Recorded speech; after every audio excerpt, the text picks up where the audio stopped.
Alright, good morning po sa inyong lahat mga kababayan. Ako po si JDB, ang inyong abang lingkod.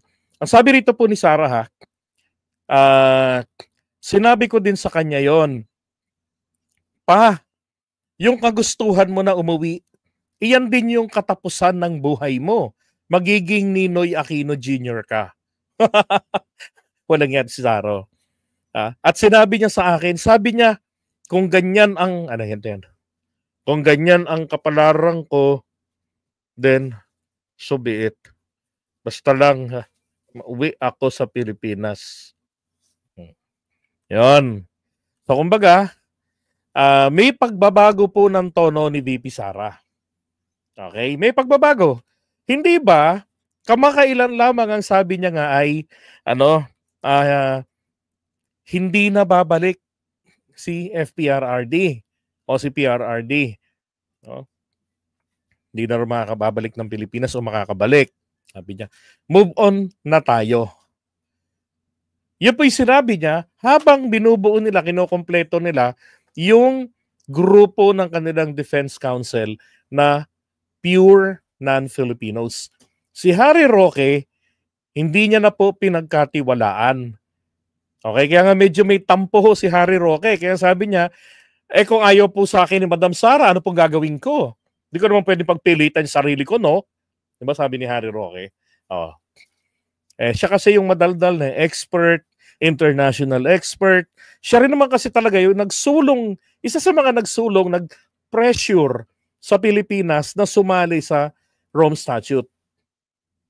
Diba? Nung dinadraft pa lamang ito noong 1998, isa na ho sa maingay yan si Harry Roque. Yun pala, may pangarap pa lang makasali sa ICC. Baka home use. Now, ngayon nagbago yung tono ni Sarah. Nag-insinuate siya na ang tatay niya ay papatayin ni PBBM. Diba? Kasi sinasabi nga nung iba, si Marcos daw ang nagpapatay kay Ninoy. Ngayon naman, pilit na ginagamit ni Sarah ang narrative na yan para sa kanyang tatay papatayin. Lang iya. Sabi nga ni Attorney Claire etong si Duterte, sabi niya napakalayo pong ikumpara ang sarili o ikumpara ang dating Pangulong Duterte kay Ninoy na hindi nagkaroon ng anumang record ng mass murder or crimes against humanity. I agree. Mas dinais po ni dating Pangulong Duterte na ikumpara ang sarili niya kay Hitler. I've seen that video dati nang sinabi niya na na siya ay dapat maikumpara dito kay Hitler bilang Hitler dito sa Asia. Yan. Pero alam niyo kung ba't ko sinabi na mahina ang depensa dito? Kasi unang-una yung biglang pagbabago ng tono ni Sarah.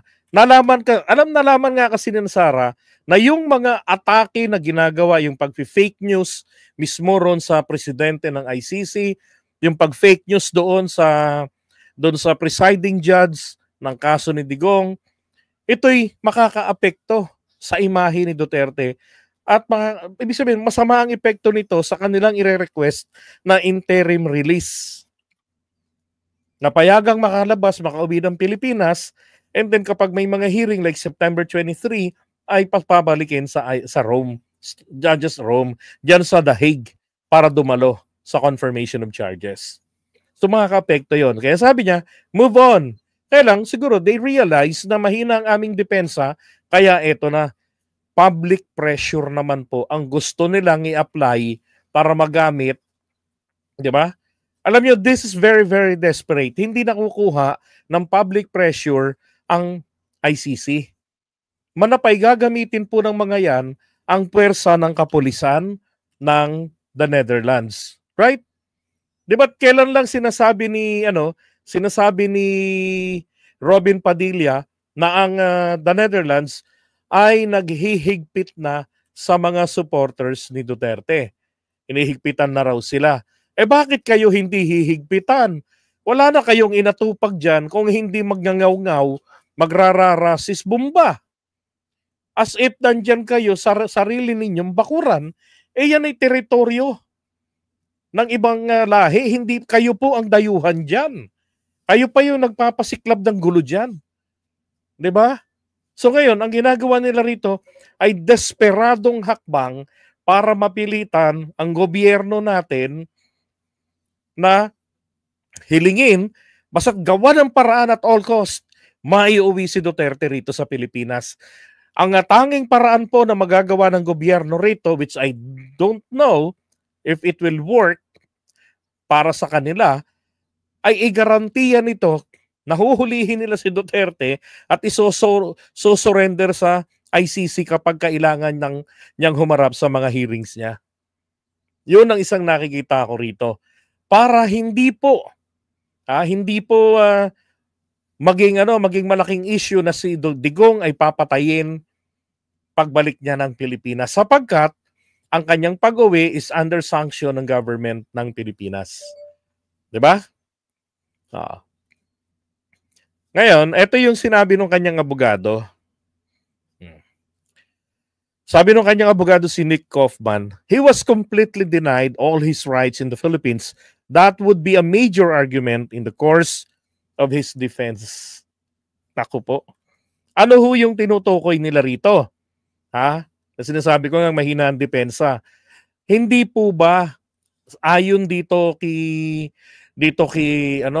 pangalanan na dating judge ng prosecutor ng ICC at saka yung isang dayuhan, sinasabi nila na sa ICC, regardless kung kinidnap yung akusado, it's not a big deal. It doesn't matter. Wala silang pakialam doon. Sapagkat ang importante sa kanila ay kung papaano itong taong ito mapapaharap sa korte. At merong precedents doon. Yun nga, yung nakalimutan yung pangalan nung nasa yung isa sa mga Nazi na inaresto doon sa pinagtataguan niyang bansa sa Africa. 'Di ba? Dinukot siya doon, dinala sa Israel, nilitis. Yun ay isa sa mga precedents na sinusunod sa international law. So sa kanila ho, legit po, kahit na yan ay kinidnap si Duterte or what, yun ang pinalalabas nila. Now, ang tanong, bakit pinalilitaw po nito ni Kaufman na kawawa si Duterte? Na pinagkait ang kanyang karapatan. Samantalang, alam naman po ni Kaufman na ang argumento ng gobyerno ng Pilipinas, ang argumento ng mga akusado ay hindi na tayo member ng ICC and therefore, walang jurisdiction dito ang mga batas ng ICC. Inaresto si Duterte sa bisa ng warrant of arrest dahil humingi sila ng tulong sa partner nila na Interpol. And it so happened na ang Pilipinas ay hindi po nakaligtaan po ni Duterte na ikalas tayo sa membership natin sa Interpol. 'Di ba? At may obligation tayo bilang member diyan ng Interpol ay i-deliver ang akusado sa kanila, and which we did. Kaya ho yung argumento na to na magiging main battle o magiging main defense nila, hindi ho ito magtatagumpay. Malabong-malabo ito. Paano kakatigan ito? Mismong sinasabi nga ng mga taga-ICC, legal yan sa amin. Di ba? Eto na lang, tanongin ko kayo mga kababayan. Payag ba kayo si Duterte ay, si Adolf Eichmann. Yan, thank you Jamir. Adolf Eichmann, yung tinutukoy kong nagtago. Saang bansa nga yan nagtago? Tapos anong pangalan yung grupo ng mga Israelita na dumukot dyan? Tanongin ko kayo. Payag ho ba kayo si Duterte pauwiin sa isang kondisyon? Ipapalit natin si Robin Padilla. Yun yung Mossad. Nagtago, ayan. Si Eichmann, nagtago po siya sa Argentina. Yan. Ngayon, yung mga survivor po, nakita siya sa Argentina. Nagpalit man siya ng pangalan niya, ng identity niya, nakilala siya. So, na-report sa Israel. Pinuntahan ng mga Mossad. Inispayan yan, binantayan nila. Hanggang sa nakakita sila ng pagkakataon, dinukot nila yan si Eichmann. Tapos dinala yan sa Israel at doon po siya nilitis at binitay. Ganun yung nangyari diyan. Kaya yan, kahit na yan ay presidents po na nauna pa bago mabuo Rome Statute o yung ICC, yun po ay kinikilala nila. Yeah, it's a covert operation, patago na operation. Kinidnap po talaga yon. Si Duterte, hindi po covert operation ito. 'Di ba? Meron silang maghapon. 12 oras nga yun yung nangyari nun eh. Paglapag niya rito sa Pilipinas, sa airport, hinuli na siya. Nilagay na siya ron sa holding area, yung presidential suite. Pwesto rin niya, tambayan din niya. Upuan din niya kapag nandoon siya sa Villamor Air Base. Doon din, yun rin ang ginagamit nila PBBM. Pinagamit yon sa kanya. 12 oras bago siya naialis ng Pilipinas. 'Di ba? Ang haba ng proseso. Kaya sinasabi nitong abogado niya na hindi na-avail, pinagkait, kalokohan yon. Kasi mismo ang mga Duterte ay inconsistent sa kanilang claim. Hindi kami bahagi ng ICC. Hindi na tayo bahagi ng ICC. Wala silang jurisdiction sa atin, sa kanino man sa atin. Ito lang po lilinawin ko, mga kababayan. Ang ICC po ay walang jurisdiction sa ating bansa. Pero ang jurisdiction po nito kasi ay sa tao. Paano naging sa tao tulad ng pinaliwanag na binanggit yan kasi ni Boying Rimulya. Ang pagdating po kasi sa usapin ng bansa, ang kinakasuhan, ang humahawak po niya ng International Court of Justice, ICJ po. Bansa po ang nililitis doon. Siyempre, yung representante ng bansa. Yung bansa ang mananagot, mapipenalize. Pero ang International Criminal, yung ICC, International Criminal Court, ang nililitis po nito, yun pong tao, mismo yung individual na may pakana ng mga paglabag sa batas. Yun po ang kanilang, yung mga promotor, katulad ni Digong, Bato de la Rosa, Albayalde, etc. Yung mga naging PNP chief niya. At ito na nga ang balita, pati kay Sara, 'di ba? Meron ding warrant of arrest na ni-request na, 'di ba? Sabi ni Michael, paano kung walang tao, walang bansa? Kung walang tao, hindi ho pwedeng ituring na isang state. Ganun din si Milicevic. 'Di ba? Kasi iniingatan ng mga tropa nila yan eh. Gagawa ng paraan yan na madukot. Totoo, na-outsmart po ni PBBM at ni Torre ang chess master. Ang ginawa ni PBBM, ni Torre, naglagay ng 2,000 mahigit na mga, o 2,000 na mga kapulisan sa Davao City, sa airport. So, para itong sinadigong, hindi na maglanding doon. So nagland dito sa Manila, pero yung runway inilagay malapit doon sa Villamor Air Base.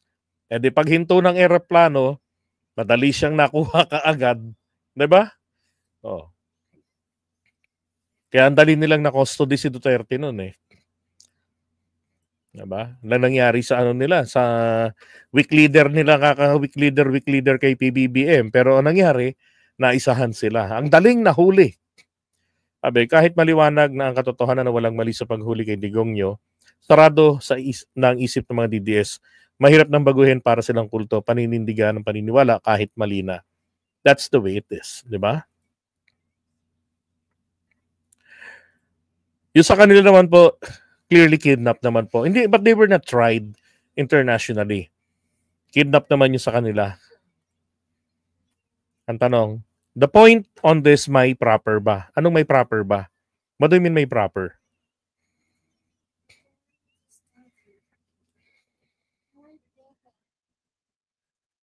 Yeah, kasi nga panatiko sila. Alam niyo naman mga panatiko eh, see no evil, hear no evil. Ganun sila. Palagay ko matagal lang gusto ng ICC, gigila-gigil sila. Kaya di pwedeng basta na lang. Diba?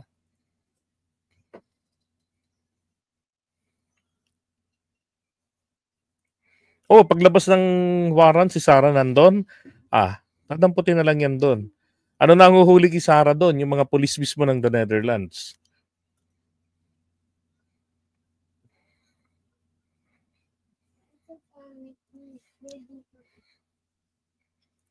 Sabi niya, kayo ang mali. Mismong sila ang nagsabi na diffusion notice palang naghawak. Palang hawak, hindi red notice. Ang sabi ng mga eksperto, walang halos pinag-iba ang diffusion because the most important is makuha ninyo yung subject. Wala na pong ibang importante ron.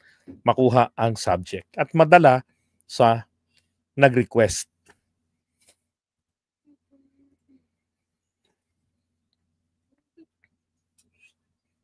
Yun. Nagsalita na rin pala si Paring Cheese.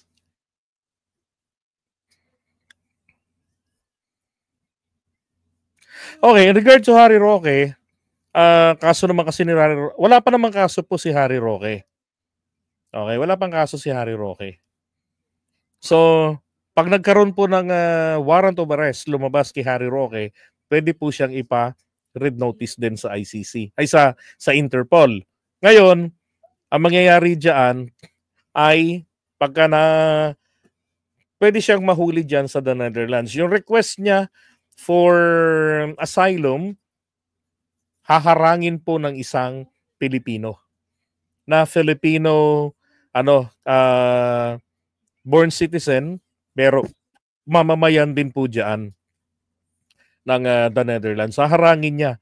Kasi may mga elemento ho para masabi na eligible yung taong nagre-request para sa political asylum.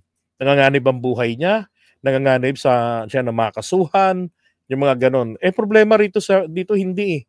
Walang political persecution sa kanya. Na sinasabi niya na meron. In the first place, hindi nga siya politiko eh. Di ba? Intrigadora lang siya eh. Okay, iwan nga muna natin ito. Ayaw nyo talagang ipalit si Robin. Ako ayoko rin. Pagtiisan na lang natin si Robin Padilla. Ang mahalaga nandun na si Digong.